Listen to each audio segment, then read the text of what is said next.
Rangpur Riders এবং Fortune Barishal এই দুইটা দল কোয়ালিফাই নিশ্চিত করে ফেলেছে, তবে শীর্ষ দুইটা স্পটে কারা থাকবে এই ব্যাপারটা এখনও কিন্তু পুরোপুরি নির্ধারিত না।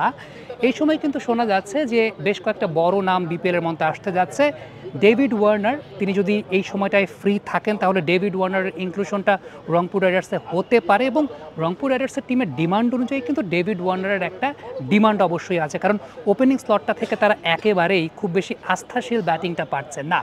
অন্যদিকে সুনীল নারায়ণের সঙ্গে ফরচুন বরিশালের চুক্তি হয়েছে বলে এমনটা শোনা যাচ্ছে, এবং মোটামুটি এই ব্যাপারটা নিয়ে ক্রিকেট পাড়ে আলোচনা চলছে যে সুনীল নারায়ণ সেক্ষেত্রে একটা হেনরি অপশন হতে যাচ্ছেন কিনা ফরচুন বরিশালের জন্য, এবং এটা ফরচুন বরিশালের শক্তিমাত্রাকে অনেক বেশি মাত্রায় বাড়িয়ে দেবে, কারণ নারায়ণের সলিড 4টা ওভার আছে। আবার অন্যদিকে ব্যাটিংয়ে টপ অর্ডারে Narayan, he can change the game, এই জায়গাটা অবশ্যই সুযোগ আছে। তবে রংপুর রাইডার্সের পার্সপেক্টিভ থেকে যদি চিন্তা করা যায় তাহলে অবশ্যই সেখানে ডেভিড ওয়ার্নার এই মুহূর্তে সবচেয়ে ব্যাডলি নিডেড প্লেয়ার, কারণ ওপেনিং স্লটটাতে স্টিভেন টেলর একেবারেই অ্যাজ আ ফরেন রিক্রুট আস্থার প্রতিদান দিতে পারছেন না। সৌম্য সরকার সবেমাত্র শুরু করেছেন, একটা বড় ইঞ্জুরি ক্যারি করে এসেছেন, এবং এই পর্যায়ে অবশ্যই মোমেন্টামে ফিরতে একটু সময় লাগা প্রয়োজন।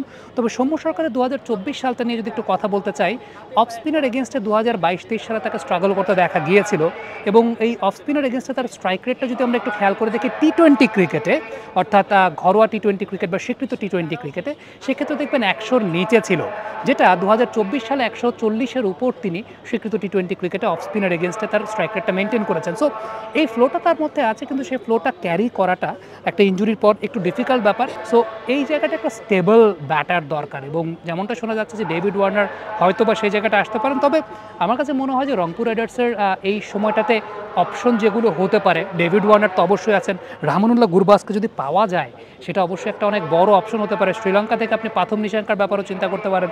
সো মোরলেস আমার কাছে মনে হয় যে এই জায়গাটাতে তাদের কম্বিনেশনটা কিন্তু কম্প্যাক্ট। খুশদিল শাহ আছেন, ইফতেকার আছেন, ওই অলরাউন্ডিং কম্বিনেশনটা কম্প্যাক্ট।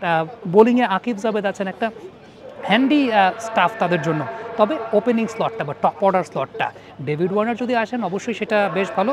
টিম ডেভিডের নামও শোনা যাচ্ছে, বাট টিম ডেভিডের এই জায়গাটায় কন্ট্রিবিউট করার খুব বেশি জায়গা আছে কিনা আই এম নট শিওর সেই জায়গাটাতে, কারণ যেহেতু খুশদিল এবং ইফতেকার তারা বেশ ভালো পারফর্ম করে যাচ্ছেন, এবং ওই জায়গাটায় যদি টিম ডেভিডকে খেলাতে হয় তাহলে ইফতেকারকে বসাতে হবে। ইফতেকারের বোলিংটাও কিন্তু একটা বেশ ভালো অপশন সেই জায়গাটাতে।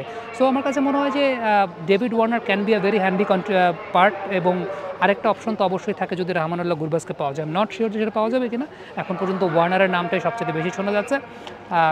আপনাদের মন্তব্য মতামত জানতে চাই, আপনারা কি মনে করছেন যে এই জায়গাটা রংপুর রাইডার্সের লাইন আপে কোন জায়গাটায় ক্রাইসিস দেখা যাচ্ছে, এবং সেই জায়গাটা কোন প্লেয়ারটা ভ্যাকুমটা ক্লিয়ার করতে পারবেন? কমেন্ট বক্সে মন্তব্য মতামত জানতে চাই।